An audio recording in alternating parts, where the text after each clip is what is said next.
Richard Wagman, bonjour. Bonjour. Vous êtes président d'honneur de l'Union juive française pour la paix et vous venez récemment de publier un communiqué alerte, la grande synagogue de Paris appelle à la guerre sainte sur votre site internet. Ouais. Est-ce que vous pourriez revenir sur cet événement?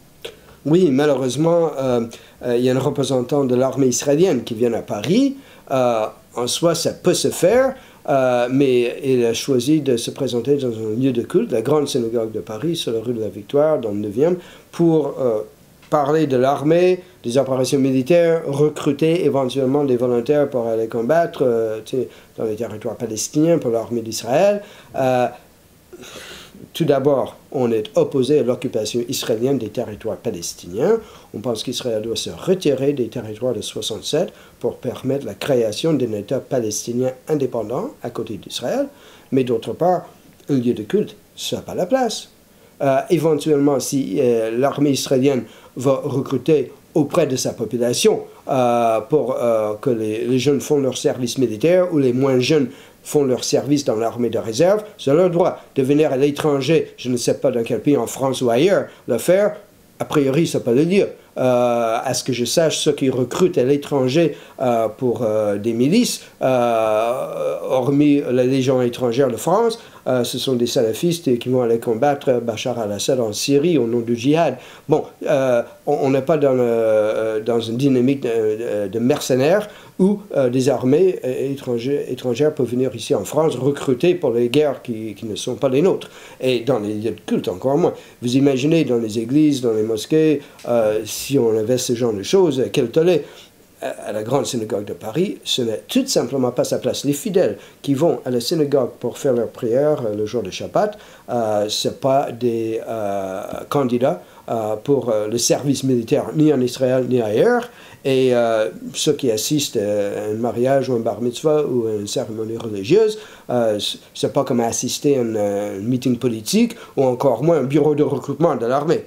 C'est tout simplement pas la place, c'est déplacé et ça ne devrait pas avoir lieu. Alors selon vous, quelles sont les conséquences dans l'opinion de ce genre d'événement? Ah ben c'est désastreux, parce que pour l'opinion, une synagogue, c'est un lieu de culte comme un autre, comme une église. Bon, on va à la synagogue pour faire ses prières. On ne va pas à la synagogue pour, comme on va à un bureau de recrutement de l'armée de terre, n'est-ce pas? Et il ne faut pas confondre les choses. En réalité, et ça c'est moins connu pour le grand public, la synagogue officiellement a trois fonctions. C'est un lieu de prière, mais c'est aussi un lieu d'étude et un lieu d'assemblée. Et là, c'est trois fonctions. Et comme lieu d'assemblée, ça se peut très bien que la communauté juive, à l'occasion, appelle aux gens de venir se rassembler à la synagogue pour discuter. Ça peut être pour discuter les questions politiques, les questions qui concernent la communauté. Ça peut être la lutte contre l'antisémitisme ou ça peut être des sujets d'intérêt général. Pourquoi pas? Parfois, il y a des conférences autour des livres qui peuvent porter soit sur l'histoire juive, soit sur l'actualité contemporaine. Et ça peut jumeler la fonction de la synagogue de lieu d'étude et de lieu d'assemblée.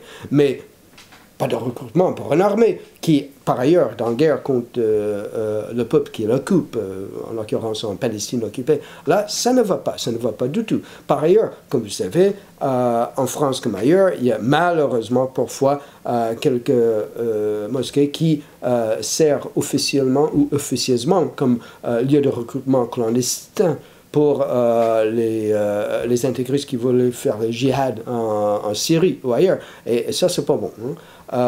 Mais il ne faut pas le permettre chez les autres religions non plus. Chez les Juifs, ça fait cet amalgame dans l'opinion entre les Israélites de France, ceux qui sont de religion juive, et Israël, l'État et l'occupation qu'il impose au peuple palestinien.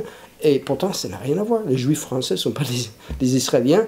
Admettre un sergent recruteur de l'armée, je ne sais pas quel rang il a, c'est le représentant de l'armée israélienne, mais admettre un officier d'une armée étrangère dans un lieu de culte, quel qu'il soit, hein, même dans un temple, dans une église, dans une mosquée, vous imaginez, ça ne va pas. Et ce n'est pas la fonction de la communauté juive que de servir de suppléant pour l'armée d'Israël. Ce n'est pas son État, ce n'est pas son armée.